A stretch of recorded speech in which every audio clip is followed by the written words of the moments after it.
Keunikan dan kepelbagaian menu serta hidangan membuatkan Malaysia tersenarai sebagai syurga makanan kelima paling popular di Asia.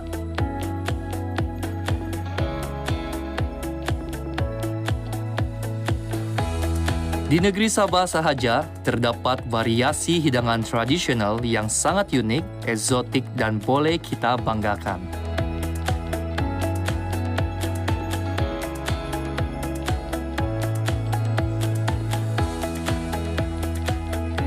Saya Tommy T. Gideus. Saya merupakan pemenang Bubazoi Terbantang atau Mr. Keamatan Negeri Sabah tahun 2023 dan kini bekerja sebagai seorang pemandu pelancong. Oleh yang demikian, peranan saya bukan sahaja mempromosi keindahan Sabah kepada para pelancong, tetapi juga memperkenalkan pelbagai khazanah warisan di negeri ini. Beginilah cara saya menghabiskan waktu jika tidak bekerja. Yalah, kata orang, tak kenal maka tak cinta, kan? Yang satu kuning, ada dari mana nih? Dari Moyo. Dari Moyo. Ya, Jalan Tampang. Hari ini saya berkunjung ke Pasar Dongongon yang terletak di Penampang. Di sini terdapat pelbagai hasil kraft tangan seperti rantai manik yang bermotifkan etnik, tangkong dan himpogot dijual.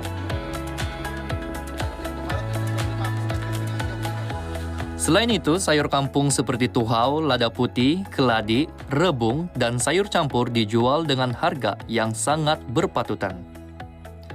Namun tujuan asal saya ke sini kali ini tidak lain tidak bukan untuk mencari makanan tradisional kegemaran saya, yaitu kodop. Kodop atau cendawan sisir merupakan sejenis cendawan yang tumbuh pada batang kayu reput. Kalau di negeri lain, ia dikenali dengan pelbagai nama, antaranya jamur rigid, cendawan tapak tiung, kulat sisir, split grill mushroom, dan beka fungus. Di negeri Sabah, kodop dimasak dengan cara yang sangat unik namun sudah semestinya menyelerakan. Kalau kamu mau tahu macam mana kodop ini dimasak, mari ikut saya. Perjalanan ke Kampung Kokol Menggatal mengambil masa kira-kira 40 menit dari Pasar Dongongon. Di sini saya berkunjung ke rumah Puan Suli Anak Dakar atau lebih mesra disapa Cikgu Suli. Cikgu Suli merupakan seorang pesara guru yang berasal dari Bumi Kenyalang dan berketurunan Iban namun telah menetap di negeri ini selama 37 tahun. Mbak Cikgu Suli, terima kasih sebab sudah terima saya datang sini untuk belajar masak salah satu masakan tradisi kegemaran saya, yaitu yang ini atau kan nama dia kodop. Iya. Jadi Cikgu Suli, hari ini macam mana? Apa masakan yang kita mau buat ini menggunakan kodop? Sebenarnya saya tidak berapa pakar lah dalam masakan tradisi dusun ini. Saya boleh masak lah, boleh sikit-sikit lah. Tapi hasil daripada saya masak berdasarkan nasihat, ajar daripada mentua saya. Mentua saya ni orang Kiuluk, bah. Jadi dia ni tidak biasa makan yang goreng-goreng. Jadi apabila saya balik kampung, dia mesti beli ataupun dia cari makanan kampung, dia suruh saya masak. Dia tidak masak tapi dia ajar saya campur begini-begini. Suli dia cakap, kau masaklah sayur sunggon, dia bilang. Jadi sekarang apa yang kita ada nih? Kita ada ikan bilis. Ini bunga kantan. Bunga kantan. Yang ini daun pucuk ubi, yang sudah diramas-ramas. Sudah diperas lah kan, buang yang punya ini, pahit itu. Ini favorite ini, lada putih. Lada putih, campur sedikit lah yang lada merah. Ini apa nih? Ini rebung madu. Rebung madu. Rebung madu. Kalau biasanya rebung daripada yang kampung punya, tapi yang ini rebung madu yang kami tanam sendiri lah. Tanam sendiri ya? Iya, tanam sendiri, ada di sekitar rumah lah. Kemudian yang ini kodop lah yang menu utama kita. Jadi ini favorite. Bahan-bahan semua ini campur dengan ini lusun. Kalau bilang sayur kucai lah, bawang kampung. Campur-campur semua ini, itu namanya sunggon lah. Sunggon. Menurut Cikgu Suli, sunggon yang dimasak oleh ibu mertuanya tidak menggunakan minyak masak. Namun, Cikgu Suli menuangkan sedikit minyak zaitun untuk menaikkan aroma rasa sunggon yang dimasaknya. Proses menyediakan bahan dan memasak sunggon hanya mengambil masa kira-kira setengah jam sahaja. Saya membantu Cikgu Suli memasukkan satu persatu bahan ke dalam kuali, manakala Cikgu Suli pula menggaul campuran tersebut. Wangi oh. Wangi ya. Kalau makan ini saja tidak payah lauk lain pun cukup sudah. And then letak bunga kantan. Las sekali lah. And then ini nanti las lah. Terus kasih masuk ini losun.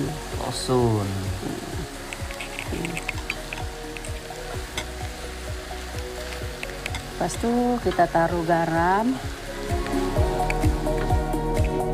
Selesai memasak sunggon, Cikgu Suli mengajak saya membalut linopot.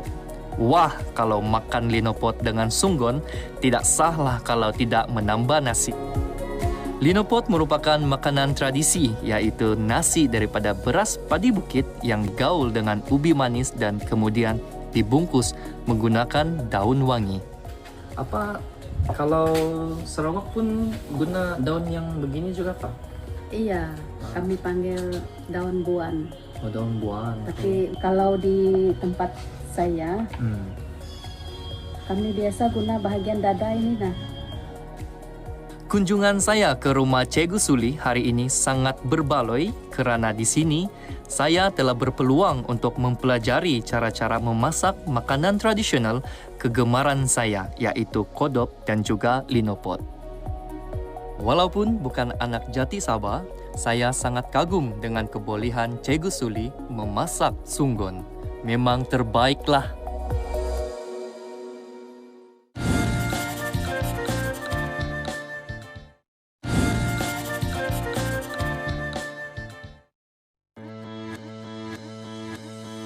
Di Malaysia, penanaman cendawan adalah suatu bidang perusahaan dalam pertanian yang sedang berkembang. Penanaman cendawan telah lama dilaksanakan sama ada secara tradisional atau komersil. Sudah alang-alang lalu di Tamparuli, saya mau singgah sekejap di kampung Rongolis Topokon untuk melihat sendiri penanaman kodok. Kopi senangan,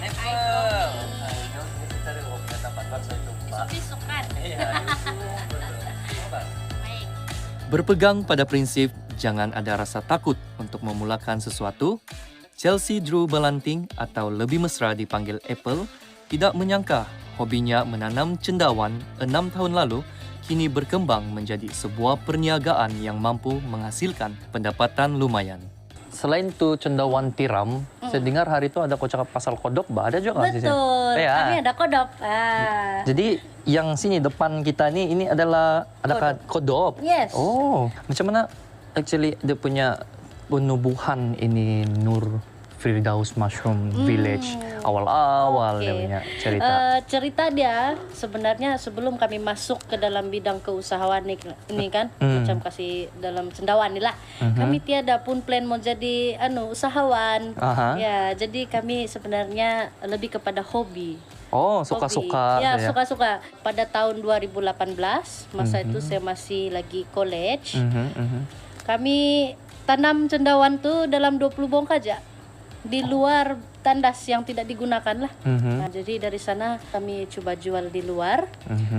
Rupanya laku. Oh ya. Banyak pula yang minat untuk makan cendawan. Nah, jadi kami mula membesarkan kami punya production. I mean by buying back orang punya bongka nih. Jadi kami beli bongka, kami tambah sikit-sikit sampailah dia jadi 10,000 bongka. Wow, punya banyak. Itu yang first lah. Menurut anak muda berusia 24 tahun ini, kodop yang dihasilkan melalui bongka berbeza sedikit daripada kodop yang tumbuh pada batang pokok yang telah reput. So ini kalau seperti yang Tommy nampak lah kan, kodop yang di sini lebih bersih. Bongka kodop yang di sini lebih putih. Kalau yang dari hutan punya itu kan dia banyak habuk Iya, sama kan. betul. Banyaklah tuh kulit kayu ataupun kulit kayu. Dia lebih kecil dan hitam lah. Hmm. Nah, tapi kalau yang yang kita tanam sendiri, dia lebih putih dan lebih lebar lah kelopak dia. So kalau macam yang bongka sebelum ni kan dia cendawan tiram, itu kamu memang ada campuran dia kan supaya Iya. dia boleh keluar jadilah tiram. Iya. Kalau macam ni kodok, macam mana kamu boleh dapat dia punya campuran and then boleh kasih keluar produk kodok Kodok. bongka? Ya. Oke. Formula yang sama, Mhm. tapi sukatan yang berbeza. Maksudnya media yang digunakan ini adalah yang sama lah, habuk kayu, dak padi dan juga kapur pertanian. Tapi dia punya sukatan itu berbeza. Oh. Permintaan terhadap bongka kodok amat tinggi sama seperti permintaan terhadap bongka cendawan. So, Tommy, inilah yang saya cakap tadi, menunggu proses matang. Oh, jadi yang ini yang memang untuk kena dijual di pasaran lah. Yes, ini untuk dijual di pasaran lah. Dan semua yang ada di sini ini sudah kena booking oleh customer-customer di luar. Oh, memang kamu punya demand ataupun permintaan tinggi. Permintaan kami sangat tinggi. Boleh saya tengok ini satu? Boleh. Mari. Nah, kita ambil yang ini. Nah. Wah, oh begini pula. Iya. So, dalam masa 2 minggu, sekarang nih sudah Ini berapa lama? Sudah dalam masa 1 minggu lah. Oh. Lagi another 1 week dia akan turun sampai bawah. Oh, dia memang akan menyeluruh lah nih. Dia akan menyeluruh. Tapi kalau tidak pun, bongka kodok ini dia tidak perlu tunggu sampai menyeluruh pun kita sudah boleh mengeluarkan hasil.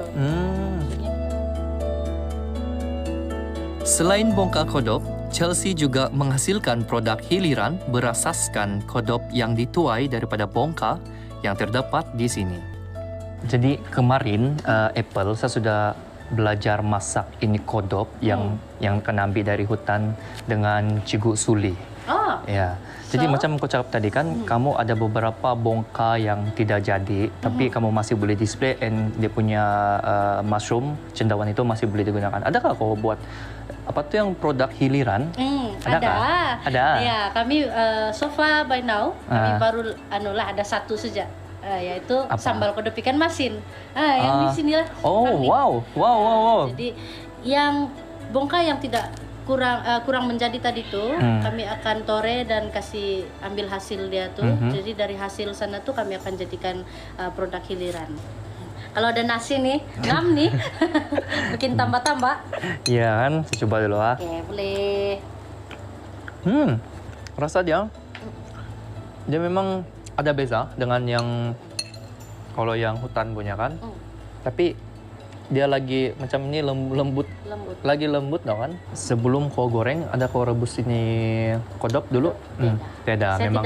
Saya tidak akan rebus kodok tuh lah. Oh, jadi memang terus direct goreng lah. Dengan campuran-campuran kau semua. Iya, magic words. Sedap. Thank you. Sedap. Aduh. Apple, terima kasih. Lepas ini saya mau teruskan perjalanan saya ke sana Ranau. Dan satu lagi tempat yang orang pun mengeluarkan produk kodok juga, tapi berbeza daripada kamu. I see. Okay. Jadi saya harap kau terus maju, jangan kasih alang-alang. Orang bilang, teruskan membanggakan orang Sabah. Thank you, Tommy.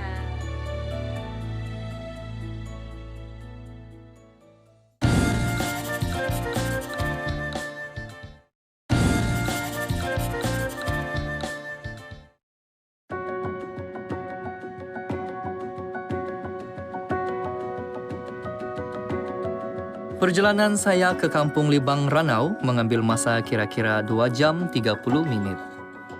Kampung Libang terletak kira-kira 6 km dari Pekan Ranau. Di kampung ini, majoriti penduduknya berbangsa dusun dan beragama Islam yang menjadikan pertanian sebagai aktiviti utama mereka.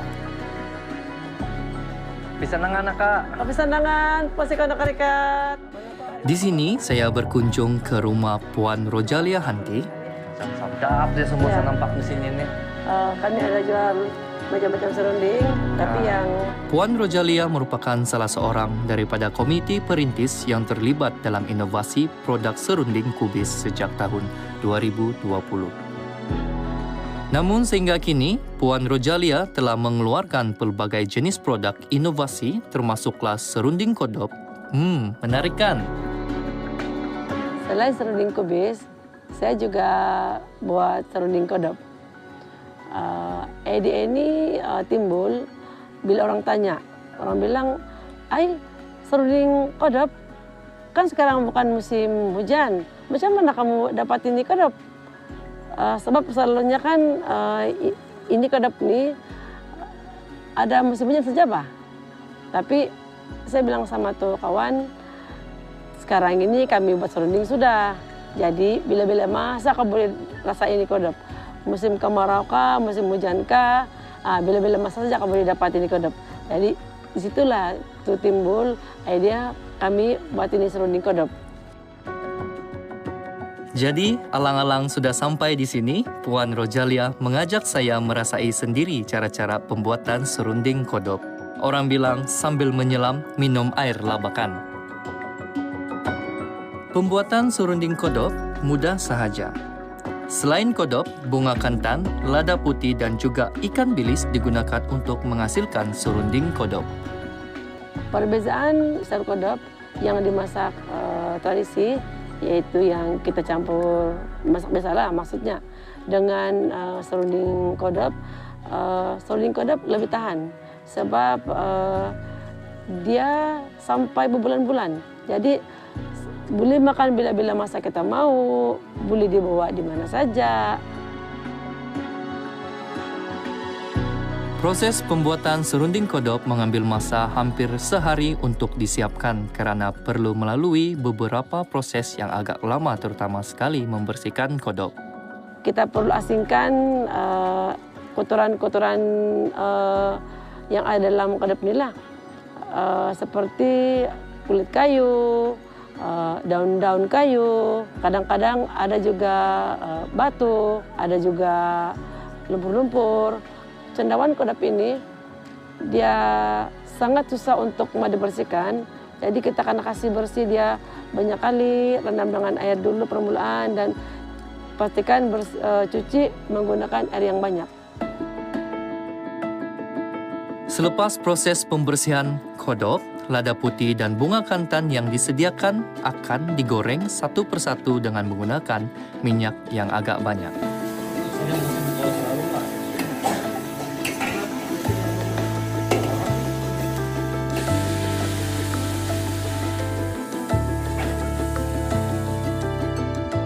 Selepas selesai menggoreng, ketiga-tiga bahan tersebut kemudiannya dikeringkan dengan menggunakan mesin pengering minyak yang telah diberikan oleh Jabatan Pertanian Sabang.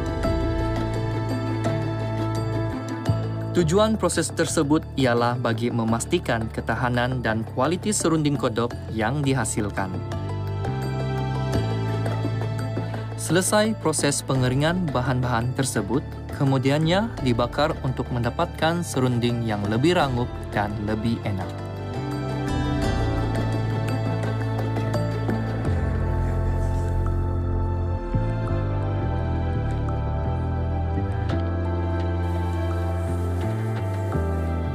Proses seterusnya ialah menggaul kodok, bunga kantan, dan lada putih bersama dengan ikan bilis. Setelah digaul rata, kodok tersebut ditimbang mengikut sukatan yang telah ditetapkan dan kemudiannya dibungkus. Selain belajar membuat serunding kodok, saya sebenarnya kagum melihat kesungguhan mereka dalam menghasilkan pelbagai jenis serunding. Di sini, Puan Rojalia tidak bersorangan tetapi dibantu oleh beberapa pekerja yang sangat dedikasi terhadap tugasan masing-masing. Serunding kodok ini sebenarnya saya buat bersama komunitas saya lah di Kampung Libang Ranau, Sabah. Dan komunitas saya ini kebanyakannya suri rumah dan belia-belia yang di kampung lah. Sedar tak sedar sudah seharian saya berada di sini, belajar bagaimana menghasilkan serunding kodok. Ini saya kasih aja kalau serunding kodok. Ini tanda terima kasih. Kodok bukan setakat tumbuhan yang tumbuh liar pada batang kayu reput.